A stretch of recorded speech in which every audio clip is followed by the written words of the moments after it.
Okay, we are now joined for the first time by Associate Editor of The Spectator magazine and author of the new book, The Strange Death of Europe, Immigration, Identity and Islam, Douglas Murray. Welcome to the show. Great pleasure to be with you. So you're in Australia on a bit of a all-star speaking tour with, you've got Maajid Nawaz, Brett and Eric Weinstein, and a lot of really interesting speakers. So what have your impressions of the tour been and the impressions of Australia? Well, it's too early to tell, and I've slept too little to have very distinct impressions so far, but it's been great. I did a day-long conference on Sunday. It's now Tuesday. On Sunday, yes, I did a day-long conference with Brett and Eric Weinstein and Maajid Nawaz, my fellow Brit, and also Sam Harris.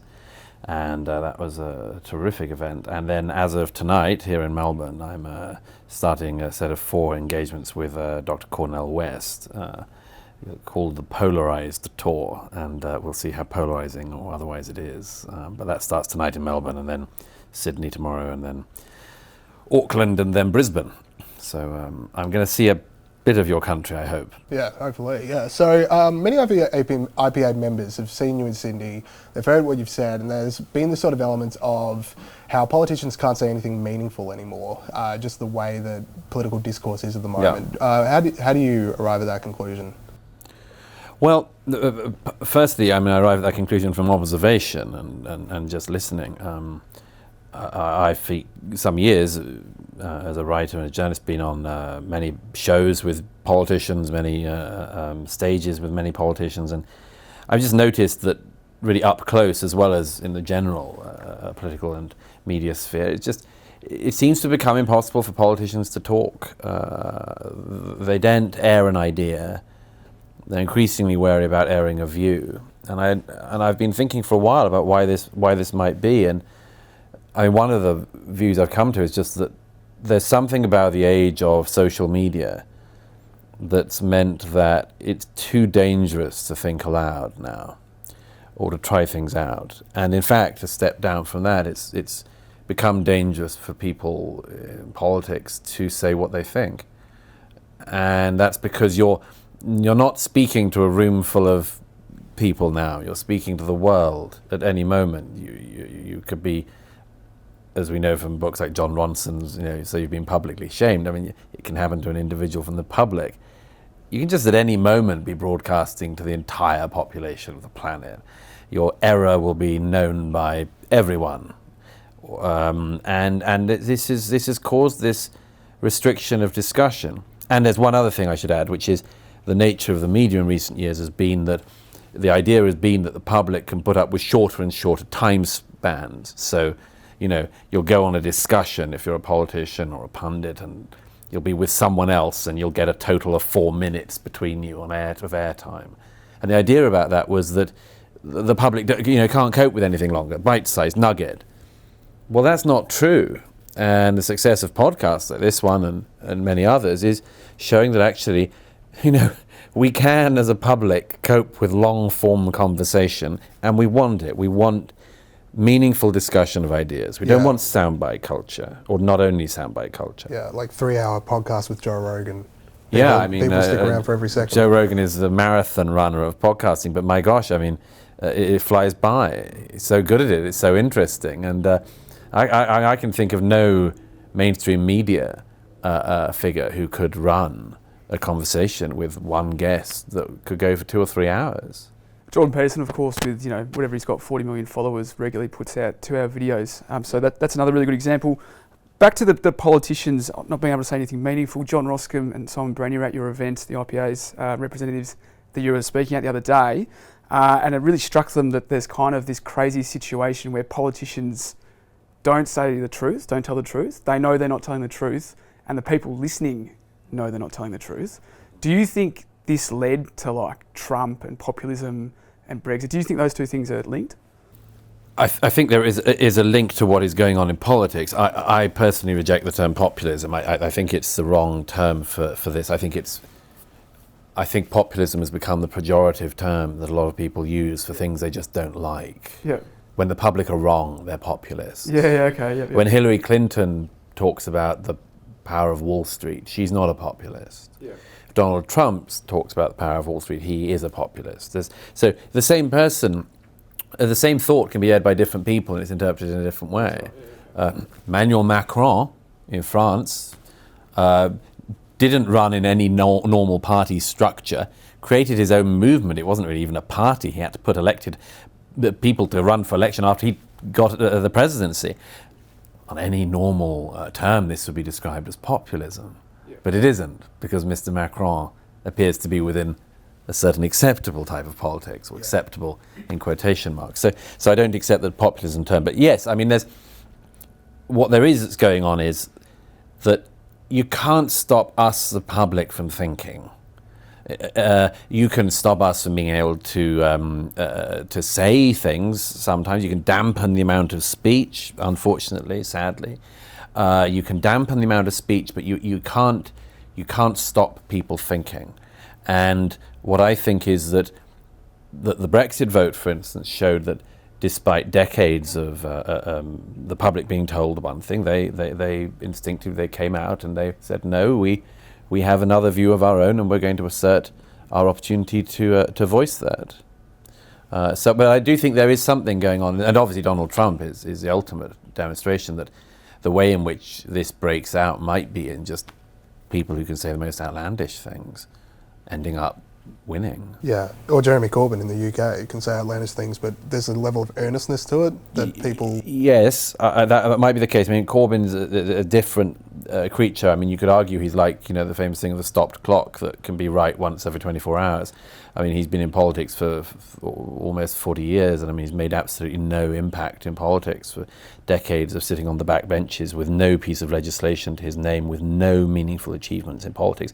The most incurious as well as ineffective politician you could imagine. And then he becomes a Labour Party leader. Maybe it was all sorts of things that caused that to happen, but the thing I think that there's lots of stuff about Corbyn that is meaningless challenges. I mean, it's the things you don't have to worry about. The thing you really have to worry about with him, as with all opponents, is where might he be right? Where might he be on to something? And it's almost impossible to locate anything which Jeremy Corbyn is right on. But here is one thing he is onto, which is particularly among young people. They don't just want these bureaucratic politicians who speak this same boring politicese language. They don't want it. Jeremy Corbyn comes with the claim that he's going to make the world fairer and nicer and cuddlier and in every way better, and we're all going to become better people. And now I think he's not going to achieve that in one legislative term or more. Yeah, there's no way Pete and I are becoming better people. No, I mean, you'd really have to work on you two, obviously. It's at least 5 pieces of legislation. But the point is that he, to give him credit, he tries to speak to depths. And, that's something I think the right-of-centre politicians should be thinking about as well. I mean, we don't just want politicians who, when asked about anything meaningful, reply with blandishments and bureaucratic detail. And for all of his faults, Jeremy Corbyn tries to speak to depths, albeit in his case answering with shallows. So we'll move on. So we mentioned Joe Rogan before. Now, you've been on the Joe Rogan podcast, and one of the things you guys talked about, which I found really interesting, was that there was a video between you and I think it was Sam Harris that got taken down from YouTube after like a community complaint. Yeah. And it wasn't like under the idea that it might have been hate speech. Now, obviously it wasn't hate speech, but it was something to do with identity politics. So what is the effect that identity politics is having? So as someone who's had something taken off YouTube just for the... Oh, a lot more than that before I answer your question. I mean, Joe Rogan's podcast where we discussed Sam Harris and my discussion making somebody get a tick against them in community guidelines, us discussing that meant that podcast was Joe Rogan's first podcast which had been demonetized by YouTube. Wow. Okay. Yeah. So, well, I mean, demonetization isn't the same thing as silencing, but it's a very clear slap on the wrist. And if it was a content provider who didn't have resources behind them or much success, this is a way to quietly silence people.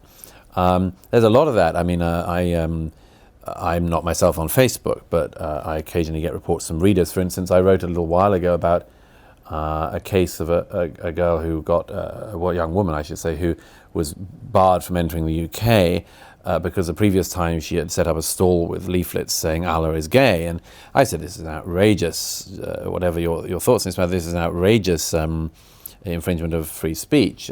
People shouldn't be barred from countries for effectively blasphemy reasons. And I wrote a piece at The Spectator in the UK starting with a line, is Allah gay?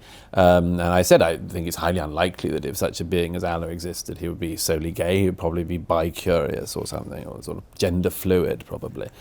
But I said this, and I started getting reports from readers that they had been suspended from Facebook, some cases for months, for reposting this article. So this stuff really worries me because I'm lucky, I have a voice, I have outlets and so on. But I think that the impact on members of the public who just want to share, I mean, it's not like this is crazy content, it's just, it's mainstream stuff.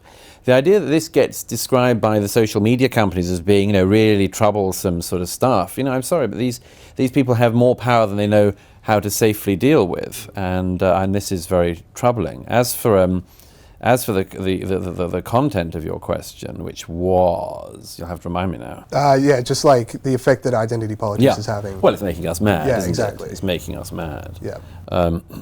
It worries me immensely. It's because you can see the examples of the insanity all around. I mean, this country's got as good a dose of that as anyone. The real problem about it is that it's fragmenting people. It's you can feel it. I think it's going to make people retreat into tribes of all sorts of kinds. Because the thing with identity politics is that people can play it back at you. It's quite hard to see how to avoid it. If you can't just have one group having identity politics, and at some point I think this could get very, very nasty indeed. So it's something I've been thinking and writing about a lot recently. I want people to stop this, but it's not enough to just point out the absurdities. You've got to provide the answers. You've said. I think the idea of, in reference to America, rather than sort of different groups in society only looking out for their own interests, we've lost sight of this idea, and I'll quote you, I think the idea is sort of looking out for each other. That's surely the point of the Republic, and that point seems to have been lost. It's sort of what we're touching on here. Is that something that's possible to get back? And if it is, how do we do that? I think it is, although the obvious ways in which that be got back are all unpalatable. I mean, the obvious way to have more sort of civic pride is war. I mean, Britain, America, and to some extent Australia have been running off the moral gains of World War II for a very long time now, and I think they've diminished. They've fallen off. Jonathan Haidt has mentioned this, among others, in his research. So it's not obvious how you create it in what is hopefully peacetime. One of the things you can do, I think, is to point people to the dangers of where they're going. And I do think you need to deconstruct the deconstructionists. You need to take it apart. And I mean, let me put it this way: the identity politics people and the intersectionalists who come from this have got this idea that basically, if you line everyone up,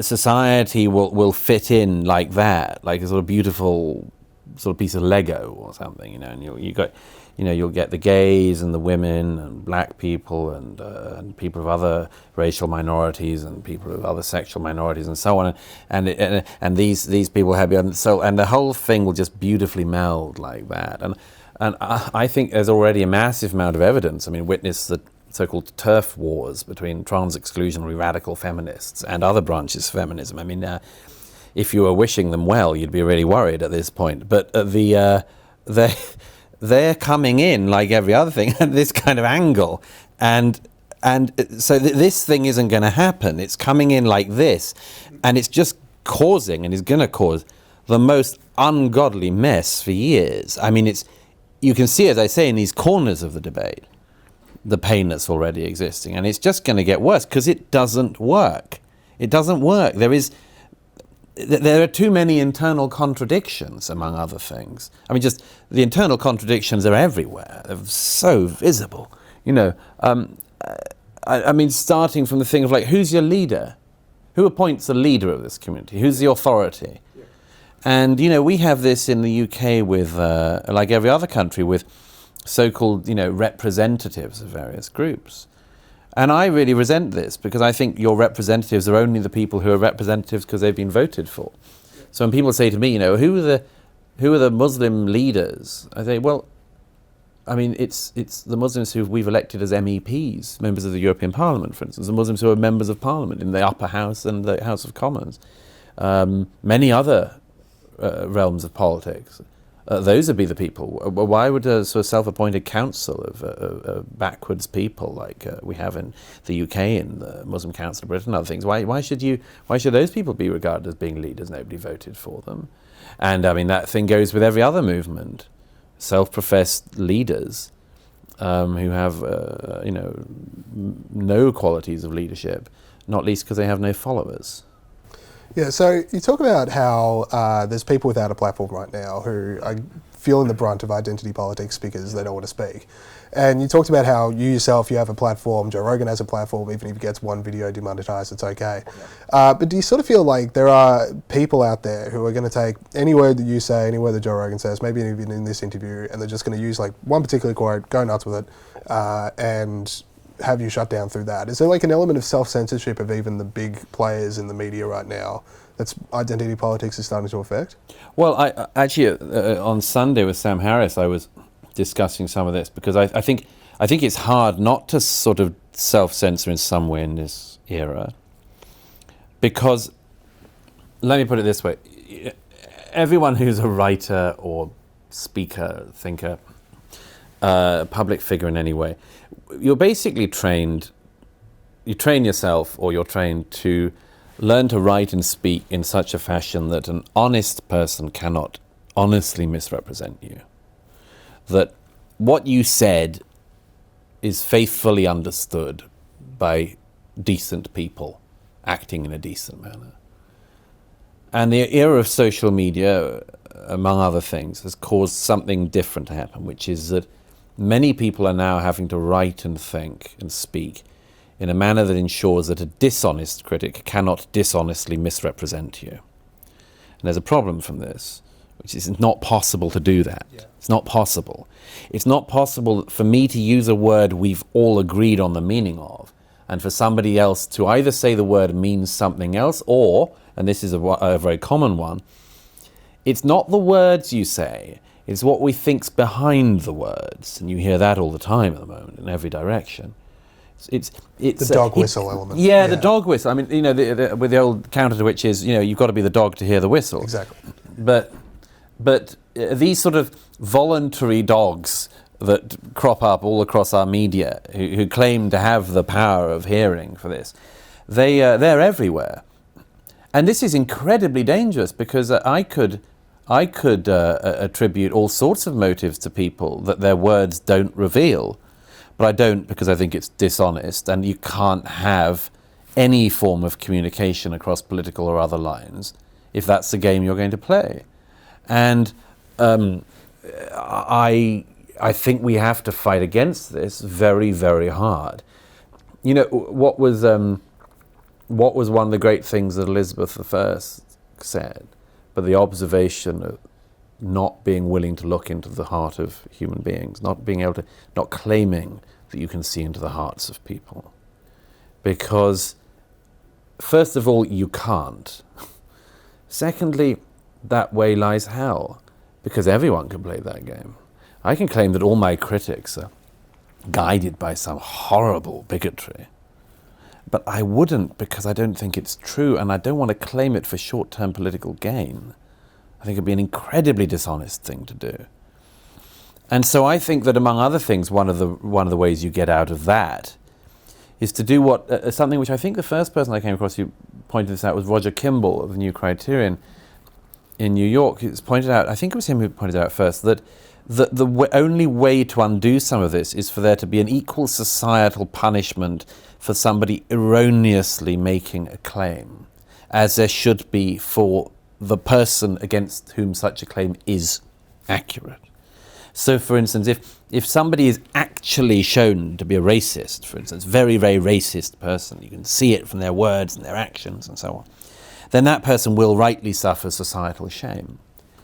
But the people who, for short-term political benefit of their own or for career advancement, make such claims when they're wrong, should, I think, equally suffer consequences from that.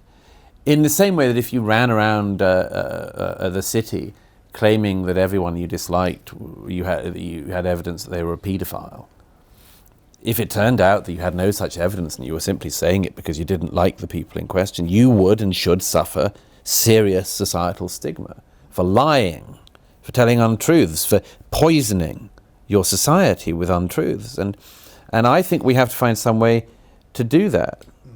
I think there would be about 5 accounts left on Twitter once we went through and removed all the people that erroneously make those claims. Yes, yeah, it would probably shut Twitter down. Yeah, I think they'd have to completely restructure their financial plan because they love those kind of mobs. So next question. So like you talked about how you're about to write on this and you're thinking about how do we solve it. Are there any sort, like, apart from the going back at them, are there any other ways you think we can start to peel back against identity politics? Well, one thing is something which de Tocqueville is very helpful on, among others, which is the nature of face-to-face interaction in the democracy, which is, again, I mean, I don't want to harp on about social media, but that's obviously part of the problem. Yeah. I mean, I'm here, part of this week, as I say, talking with Dr. Cornel West. We have many, many disagreements on all sorts of areas. And we'll, I hope, flesh some of them out, but I also hope we'll do so in a civilized manner, because I have significant respect for him, and we seem to have got on quite well so far. I hope these aren't famous last words. Yeah. But in a way, it's an example of what I want to show people we should be doing, because you see, it's very easy to be brave and rude at a million miles distance. It's harder to actually interact with people face to face, in particular if you disagree with them. And we have entered this famous echo chamber problem, and I can see it. I mean, I don't engage on social media partly for precisely this reason, but I can see that I look sometimes at what people do, and I look at adults, significant people, sometimes people who used to be serious, who are on Twitter just. And let me give you a very quick example. Alistair Campbell, Tony Blair's former communications chief, a very brilliant communications chief, you could say, and so on. And he was tweeting last week against a man who's a UKIP donor, and Alistair Campbell was tweeting about this guy's moobs. He was saying, "Oh, his moobs, he's a moob, and they're probably Russian moobs, his moob skis." But there he was doing this, and 24 hours later, he was on the same platform talking about the fact there's too little respect in public dialogue and discourse. You think, well, you've either got your moob skis rant, or you've got the call for respect in dialogue, but you can't have both, you thought. Now, why does he have both? Probably because he's on this platform where, like these other people, they sort of forget they're speaking to the world. They disgrace themselves. And we've got to be able to return to this idea of there being a form of private language, like a joke, a private joke. There are things you'd say to your mates you wouldn't say on Twitter. A lot of people have come a cropper for forgetting that. But this is why the issue of face-to-face interaction is so important, because there are some people, I have many, many enemies in my life, and I'm sure will make many more in the years ahead, and I'm very proud of some of them, and some of them have been very, very good enemies. People like Julian Assange and Tariq Ramadan. I was going to ask who your favourite was. Well, they're all in prison, I have to say. Yeah. So don't get on your bad side. No, I mean, it's very striking. It's the list, they're all in detention or awaiting trial. But no, I mean, you make enemies because there are some things that are points of absolute contention which you cannot agree on, and you can have that out as civilly as you can. But there are things that are very, very important to assert, and that you're going to make opponents in. But by and large, one of my feelings about face-to-face interactions with people is that it's much harder to dislike people. It's much harder to be really vicious to people if you're sitting in front of people. I mean, there are things that people say on Twitter about people's private lives you would never say to somebody's face, and quite right too. Yeah, especially the Moops comment. Oh, yeah, it's my armchair psychiatrist thing, but I think that it's just the action of tweeting something and you're only seeing a phone. Like, you don't see the person's face screw up when they read it. Whereas, like, if you're face-to-face and you say you're a racist or you got this thing. Well, I had an example of this recently when I bumped into somebody at an event who I'd never met, who used to be at a piss-poor publication, who said, "Oh, yeah, you threatened to sue me once." And I said, "I don't threaten to sue people very often."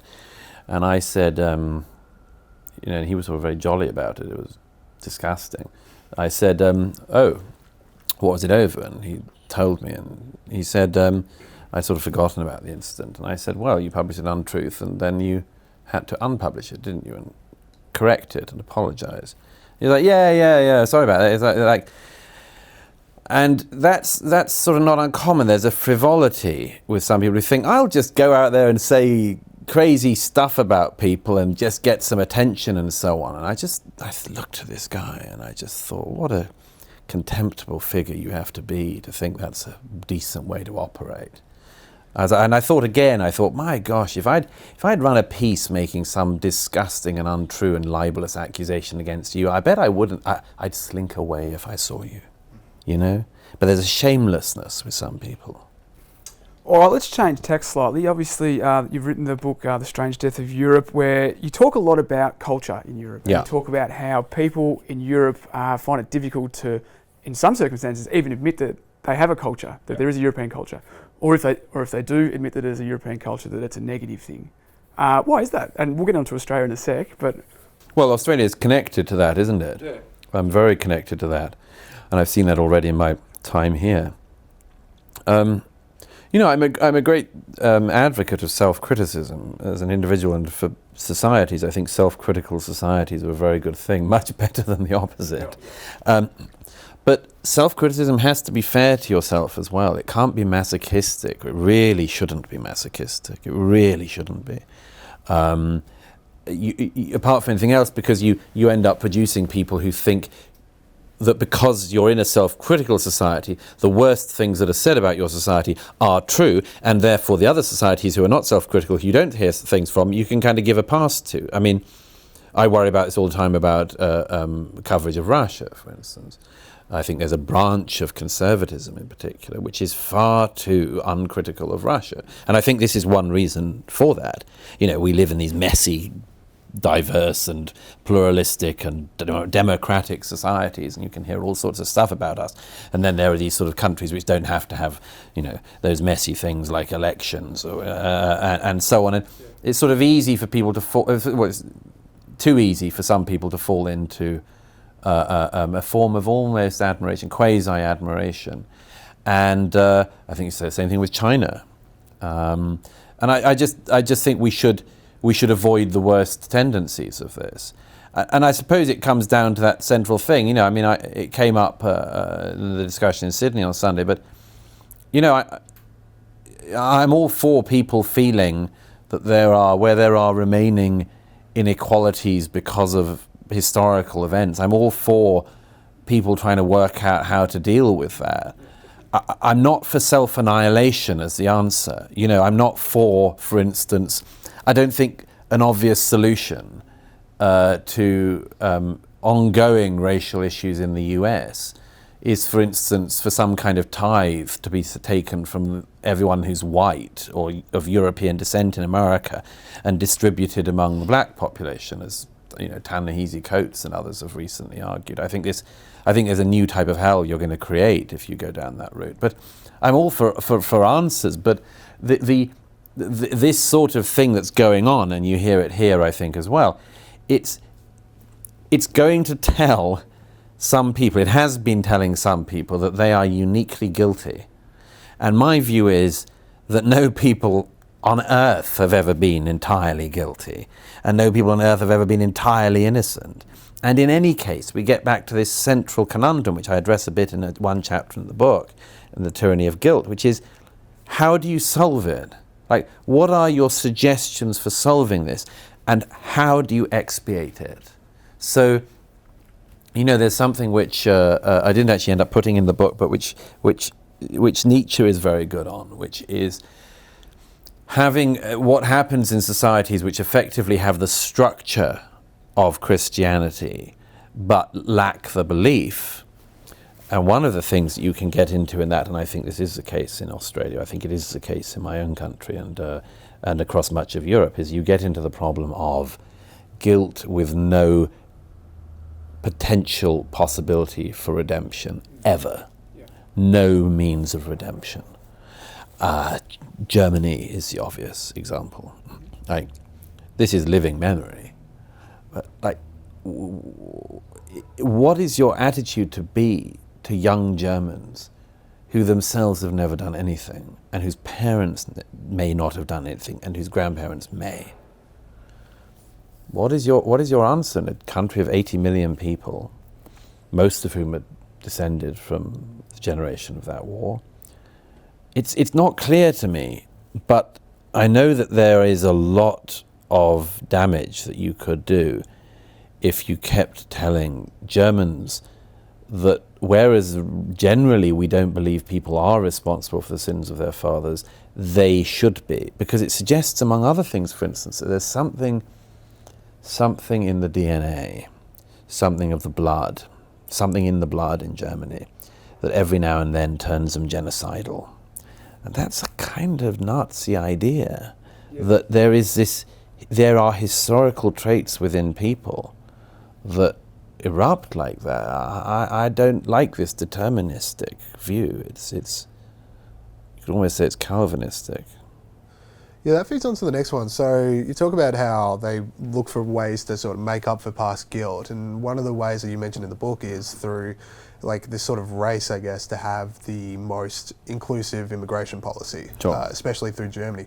Is that why you see Germany being the most open in terms of immigration? Yeah, I mean, I was speaking the other week at a conference with an Austrian scientist from Austria, and at one point he asked me about this, and he said, "Why do you think they did it?" And I said it was because of the war, and he said, "Which war?" And I said, "The Second World War."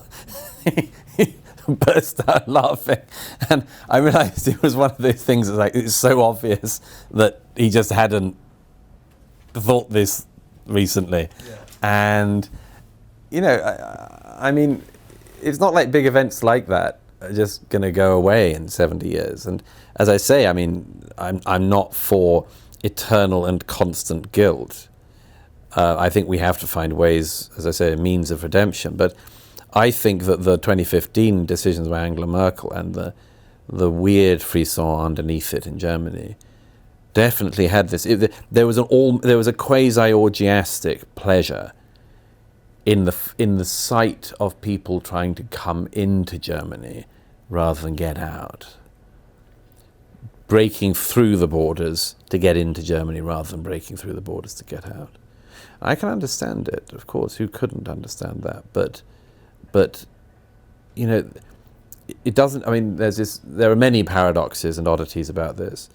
But not the least of them is this thing that the rising anti-Semitism issue in Germany now, because of the rising migration and the particular Muslim immigration into Germany, means that a German minister a few months ago had to say, we don't want more anti-Semites in Germany. It's pretty good policy to have that, it would seem. It's not as we know, been historically a country that's lacked in anti-Semites. So the mass importation of more would not be an obvious a German policy strategy. But there are things like that happen which can be completely clearly foretold, as I did. I said this would happen. You can foretell these things and you can act on them if you only have the conversation about them. But we just have not allowed ourselves to have the conversation. I said this on Australian television last night. I don't know what Australia's policies should be on immigration. I'm not clear on it. I've got some ideas. I've certainly got a lot of ideas of what you shouldn't do. And I think that some of the things which your governments have done in recent years have been very wise, particularly deciding that the difference between legal and illegal immigration matters. But all I really know is that you, like the rest of us, have to be able to have a much deeper conversation about this. You know, you can have that because of infrastructure concerns, too swift a growth of population and not having the structure as a society to deal with it this fast. You could have it on financial terms, you could have it on welfare state terms, you could have it on identity terms. But basically, the conversation here seems to me, like everywhere else, that on one side this debate is just massively restricted because of allegations that are frivolously made. So you mentioned since you got here that you've noticed sort of manifestations of the guilt that you talked about in Europe, in Australia, and you did sort of point out as Australia in particular in the book as a place that sort of suffered from this guilt over their culture. Just want to explain that a little bit and talk through what you've noticed and what your thoughts are on that. Well, a little bit of this came up the other day because of the, I knew about this already, but the first time I'd seen it was the thanking of the tribes on whose land the venue was. And there was an interesting question about this offered to the host, who's a local, and somebody said, what was the reason for that? Somebody from the audience, and and he said, well, look, I think at this stage it's such a common practice that I think it's a pointed thing not to do it, which I thought was fascinating. I hadn't realised that had become the default, as it were. And I mean, again, aspects of that seem, healthy enough. It's only if you tell people that, as I say, that they're here's the thing, just you can't treat groups of people as if they're lesser. And I said to a friend the other day, something you notice doesn't happen, or at least I think doesn't happen so much anymore, is people talking about classes of people as if they are indeed like homogenous entities. I mean, if somebody said to me, I think the aristocracy are just great, I'd say, but who are you talking about? Yeah. Who? I can think of some aristocrats who are terrific and enormous philanthropists and brilliant businessmen and have done all sorts of good. I can think of many who are dullards and dimwits and selfish and stupid and much more. If somebody said to me, I love the working class, I'd be like, who? Who are you talking about? It's madness to talk about groups of people in this way. And it should be the same in other areas as well. It'd be like, if somebody said, I just love gay people, I'm like, why? Why particularly? And who? You can't think of anyone who's gay who's not great? I love women. It's just crazy to do this. Yet there is this thing that is returning about this within racial and group identity. I love X group, or X group is better in some way than this other group. I don't know, it's early stages of it, but in some way I just have this fear that race is back. In a way that it can be stopped from getting ugly. I really do think that. But it just seems to be on the agenda in a way that it didn't used to be when I was growing up, in a very diverse and pluralistic part of London. And I think it's back because there is an over push by some minorities, which is causing a counter push to begin. And I think that just has to be, look, it's not going to be answered. It just has to be thought about and trodden in very, very carefully. If I can go back to when you said how people are just trying not to have the debate about immigration, and I think that's especially true in Europe. You've got, and then poll after poll, as you cite in the book, poll after poll shows that immigration is a serious concern for a lot of people, and the political class just wants to talk about anything but. So, whatever someone's view on immigration may be, if they listen to the podcast or watching this video, I think it's extremely interesting that you have such a incredibly divisive issue in the public, and they want to talk about it, but they're not hearing it from the political class. Why is the political class running so far away from this? Somebody involved in politics some time ago made a really interesting observation to me that I hadn't thought of before. They said to me, there's something you've got fundamentally wrong, Douglas, and I'm always quite interested to hear that.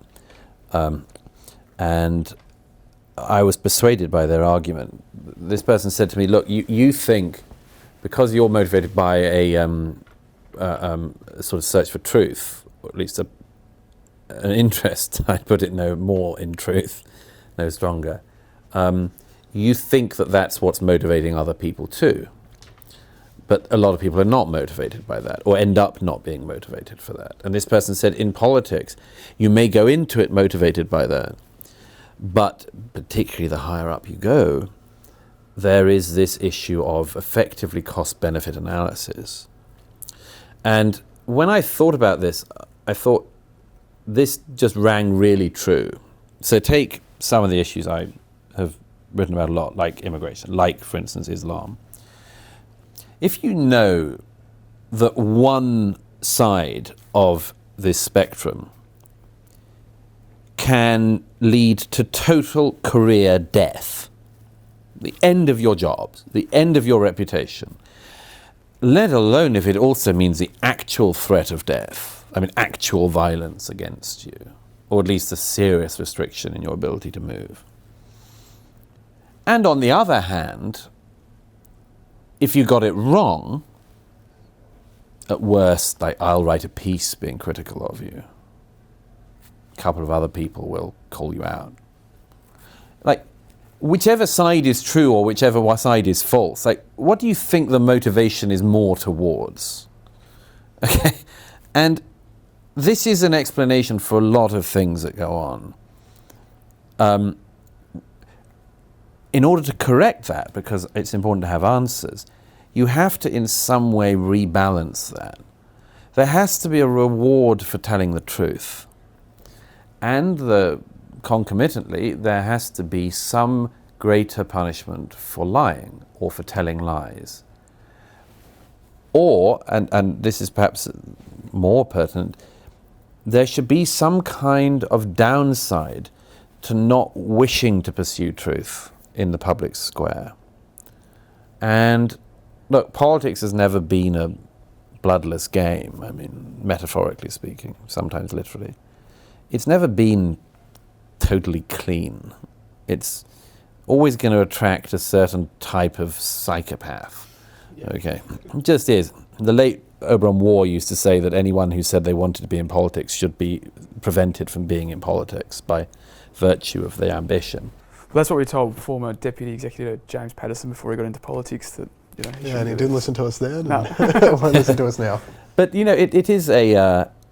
As I say, one can't be kind of halcyon days about it, but you can push things a bit better in one direction in this, and I think the direction I would like to see things move in is some reward for taking risks, you know, or at least less punishment for taking risks.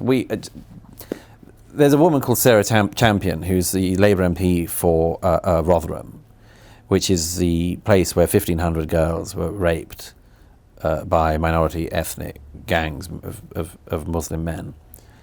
An issue which is been happening in many, many other cities across the UK and is a source of unbelievable angst and pain, as well as just nightmarish horror for thousands of young girls. Look, when Sarah Champion said 10 years after this had all been found out by an official inquiry, when she said, she's a Labour MP and was in the shadow cabinet, when she said, look, we've got to address this question, she got fired from the shadow cabinet. This is only last year. Now that's outrageous. If saying she didn't say anything beyond the facts, she didn't exaggerate anything, she didn't start bashing minorities in general, she was very specific about a just unimaginable thing that had happened in her own constituency. And if an MP cannot talk about something like that, who the hell can? And she lost her position in the party for that. Now, that's got to be wrong. It's got to be wrong. I'm not a supporter of the Labour Party, certainly not under Jeremy Corbyn, but any healthy political party cannot operate like that. Because it also tells every other politician, if they see anything like that, just don't bring it up. Yeah, absolutely. And again, I mean, concomitantly, we've got to find a way to make sure the people who did are respected for that. And, you know, there was an MP, she's now sadly retired from politics, but a Labour MP called Anne Cryer, who, my gosh, there's an admirable person. She was onto this when nobody else was. She really, really tried to raise the alarm on this, and people didn't want to listen. And she was called every type of slur, and she had to be protected by the police at one period. But there is an admirable person. Bringing back to the tour that you're on now, so you're with Brett and Eric Weinstein, Sam Harris, Majid Nawaz. There's the sort of like, I think it's been now called the intellectual dark web pretty worldwide. That to me is really interesting, the way that speakers such as yourself or those guys, and then, you know, you can add in Jordan Peterson, Joe Rogan, etc. You can reach anyone, anywhere, at any time, on any device that they want. Are you sort of seeing this as like the start of a counter-revolution to the identity politics ways, the new ideas that are out there? Something is changing. Something is changing. There's several obvious signs to me. One is that thing of the long-form discussion, as we were saying, the long podcast, taking over from the, you know, it turns out we can cope with more than 3 minutes of speaking, and we don't have to have this dumbed-down media. We don't have to have people treating us all like kids. You know, we can cope with ideas. We can cope with nuance. I think that's one sign that's persuaded me. Another thing I have to say is not just the attractiveness of live events these days, which people weren't foreseeing that 10 or 15 years ago, but also the demographic. I did an event a few weeks ago in Dublin, and then one in London with Jordan Peterson and Sam Harris, and I think we had about 10,000 people at each event, and they were basically in rock stadiums. And yeah, the O2 Arena, I think. The O2 Arena in London. And yeah, I mean, look, it's the more striking thing of this is it's young people predominantly. It's young people who are very smart, very engaged, very diverse. It's not, as the press keep wanting to claim, some kind of like alt-right, you know. And in fact, very interesting, the other day in Sydney, Eric Weinstein, who coined the term intellectual dark web, said near the beginning of the first event, he said to the audience, "Shout out if you're here from the alt-right." Silence. Shout out now if you're a woman. Way. Shout out now if you're left of centre. Way from the crowd. Okay? Why did he do it? Because, as he said, you'll bet your bottom dollar there will be a journalist there, or usually not there, who will say, gateway drugs to alt-right, Douglas Murray, Brett Weinstein, etc., Sam Harris, notorious far-right-wing fundamentalist. Yeah. Yesterday had a rally in Sydney. Yeah, exactly. You know? And they'll take like the fact that no one said it's alt-right. It's like, well, gateway drug. As you yeah, say, like, yeah. You'd have done it at the end of the day. Yeah, exactly. They'd all have risen up as one with their tiki torches. Yeah. And I mean, it's pathetic, this. And of course, that is, it's a way to not deal with the issue. Now, this reminds me of quite a lot of things going on at the moment, but one obvious one is, very much irritates me, that I don't talk about Brexit or Trump very much, mainly because the rest of the world is talking about them. But one thing that is worth pointing out about both of these phenomena is, look at the wasted opportunity of their opponents in the last couple of years. If you were an opponent of Brexit, you could have spent the last 2 years helping your country to get out of the European Union in a really good way that was beneficial for everyone, because we've got to leave because we voted to leave. Okay, you could respect the mandate.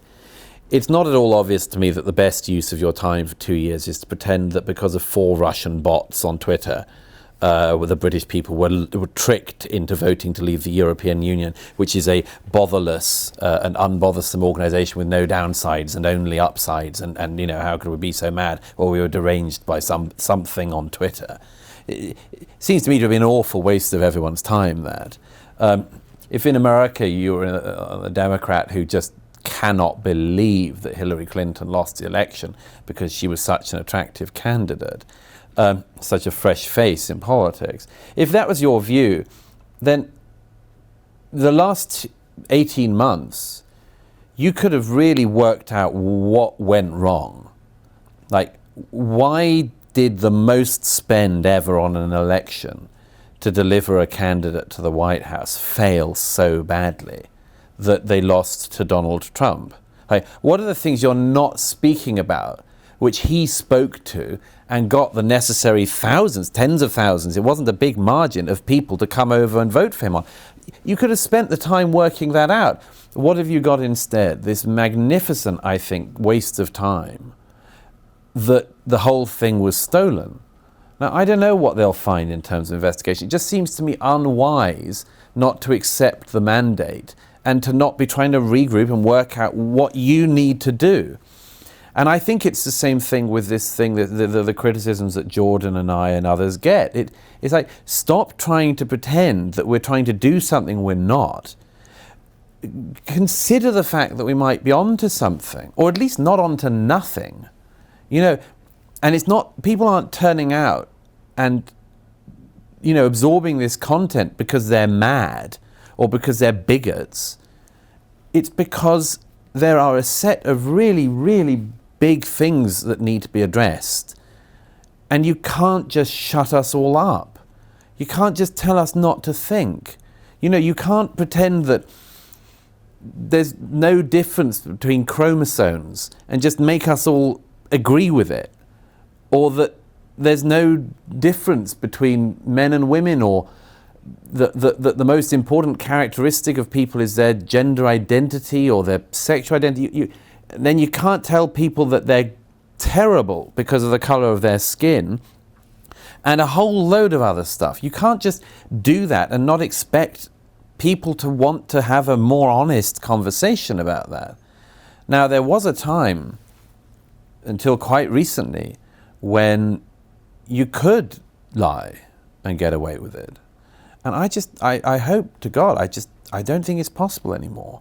And I said this to Brett Weinstein, even 15 years ago, if a left-wing campus in America had decided to basically smear somebody and pretend that there's something they're not, they could have got away with it. But today, people can find out for themselves. They can find out, actually, this is a Bernie Sanders supporting Democrat who they're trying to pretend is some kind of like alt-right neo-Nazi. You know, and this is not rare. The New York Times has tried it repeatedly. The New York Times has done a number of attempts to take this thing out, and people can see for themselves. They try to pretend that Jordan's use of the term enforced monogamy, which is a term that's been used in the New York Times before because it's a noted term that had some noted meaning and agreed upon meaning, that actual fact his use of this term means that Jordan Peterson wants to like get incels and force women to have sex with them, when anyone can at any time go and see what he was talking about for them and find out for themselves. So I don't know. I mean, I don't know where this all goes, but I think it's an attempt. I think people are attempting to stop us getting this out or misrepresenting what we're saying.